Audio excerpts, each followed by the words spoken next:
of the day.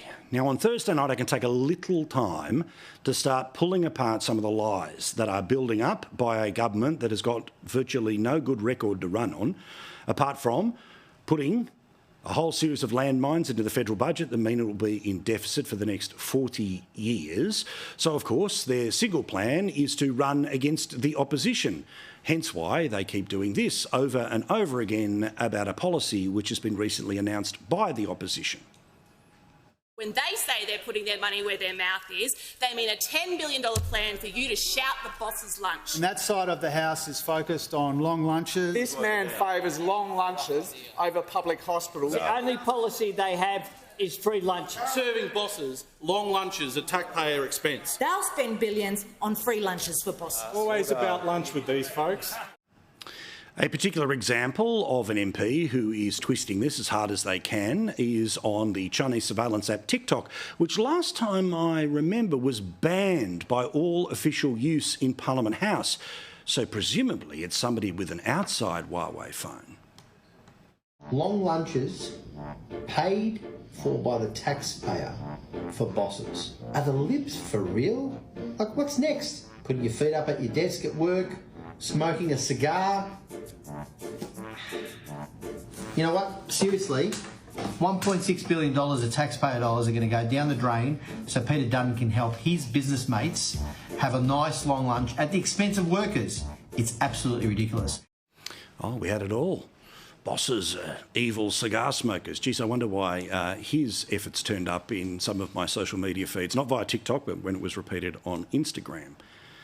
All right, time to actually tell the truth about what the idea is that they are trying to make it seem like is just for the taxpayers of Australia to be subsidising the monocle-wearing, cigar-smoking, top-hat-owning evil bosses of Australia. Now, there is a rule in Australia when it comes to big business. Now, big business is defined in lots of different ways, but for the purpose of this conversation, it is any business that has a turnover of more than $10 million. Yeah, a bank, a mining company, a finance company, a media company.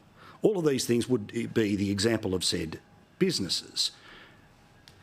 And there is a system that currently allows them to avoid fringe benefits tax when they are taking clients out to lunch. The alternative, Treasurer Angus Taylor explains. A large company can cater for a lunch with food and alcohol in its boardroom worth thousands of dollars and can claim that cost as a tax deduction. But of course, this is not extended to the world of small business. Small business, again, as defined in this policy, is a business with a turnover of less than $10 million. Now, that would be the extreme amount of small businesses in the country. So, let's actually have a look at the policy. Put simply, the policy is that if you have a ABN, you're a sole trader, or you're a small business of any kind, the same rules that apply to the absolute big end of town would apply to you.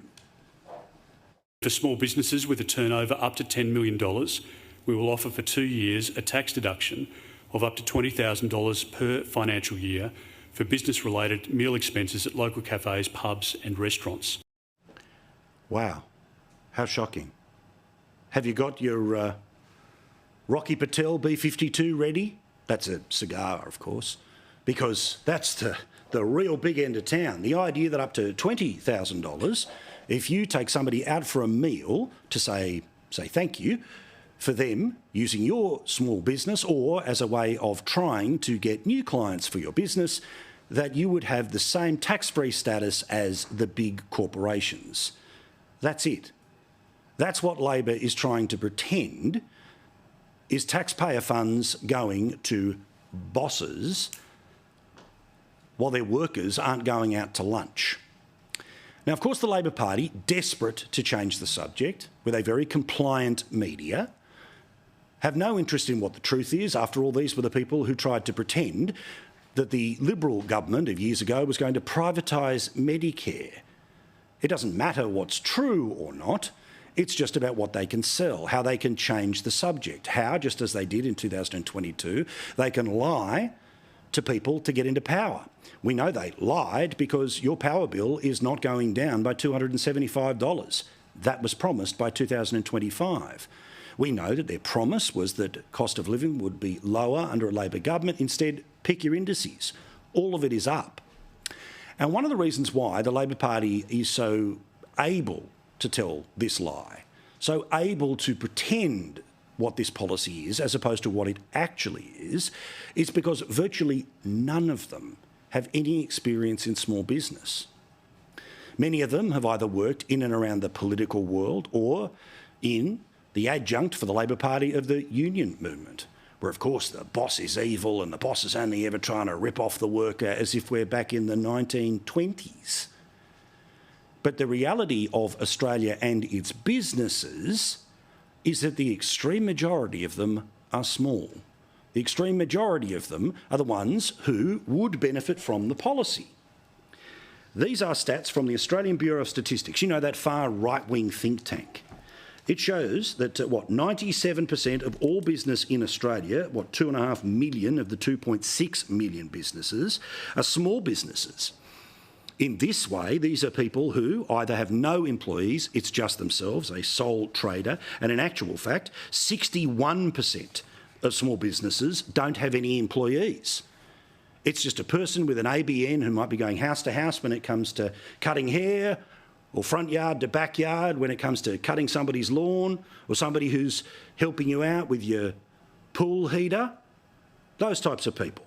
You know, the big end of town who shouldn't dare be allowed to go to the pub and pay for a palmy with their business and not have to pay fringe benefit tax on top of it. Now again, the vast majority of Australian business are sole traders. And the Labor Party just does not understand this. They didn't understand it under Howard. They don't understand it today. That the people who are the workers of Australia are not just the ones who are wearing high-vis and part of union membership on building sites. They are not just people who work for the public service and are part of the union movement. They are people who have decided to go out on their own and try to shape their own financial future. These people are no burden on the Australian taxpayer. These are the people who work their backsides off, and if they do have somebody else working for them, they pay everyone else before they pay themselves, which means often they don't get paid themselves. These are the people who find it incredibly hard to get a loan, have had bugger all holidays, and are the people who, without them, our country would absolutely collapse. Believe me, if small business disappeared, you would notice it far more than if big government did. Now, the whole point of this policy, the one that is cigar-chomping bosses, is for 97% of businesses in Australia, of which more than 60% are sole traders, to be able to have the same tax benefits as big businesses. It means that you would be able to take a client or a potential client to the local pub, you would be able to pay for the lunch, but there'd be no tax implications when it comes to fringe benefits tax. Now, this has two reasons for being. One is that it takes a financial burden off businesses. It means that they have an ability to claim off their own tax, or not have to pay extra tax, I should say, on being able to grow their business. And of course, the bigger their business grows, the more tax goes back to the federal government, but they'd know nothing about it. Literally, we had a look today. You cannot find serious members of the federal government with any small government experience. Oh, the Prime Minister worked as a bank teller for a year in the 80s, or somebody worked as a checkout person making their way through university, but that's about it. With the exception of the most prominent small business person in the federal government, and that is Senator Don Farrell, the Trade Minister, who launched a wine brand in between his two times in the Australian Senate. There's not a lot to show. And that's why they can so easily pretend that boss equals billionaire rather than boss equals someone who pays themselves after they pay everyone else, who often has to go into their own savings or put their own bills off so the people who work for them are guaranteed of their fortnightly or monthly wage. The other issue is that the cafes and restaurants and even some community pubs around the country are in a huge amount of trouble right now. Because you know that cost of living thing that they promised to do better but it's only got really worse since this government came to power? Well, everything costs more for these businesses. Their power bills cost more. The cost of the employee costs more. The insurance costs more. Whatever it is that they cook, clean or sell also costs more. So as you've seen, as part of more than a football stadium of businesses that have gone bust since this government came to power, a very significant number of them are in the hospitality industry. And that does affect everything from the local Mr Whippy van all the way through to a local motor inn. And in fact, if you have a look at these stats, even more of them are in trouble than the ones that have blown up since this mob came to power.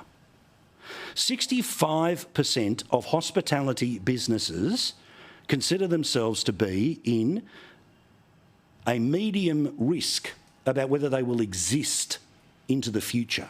14% are in an absolute world of pain, and then the rest, they're going okay. But the vast majority, the best part of 79, 80 and a bit percent, they're in financial stress right now. So if it means that the policy that we'll see that small businesses and sole traders will be able to use the same tax rules as big union and big business to be able to go out to lunch, guess who the beneficiary is going to be? The people who sell you the lunch. So next time you see one of these videos, feel free to say, so why shouldn't small business have the same tax rules as big business? Or do you just not care about the vast majority of businesses in this country? Or you could just write back and say, why do you hate sole traders?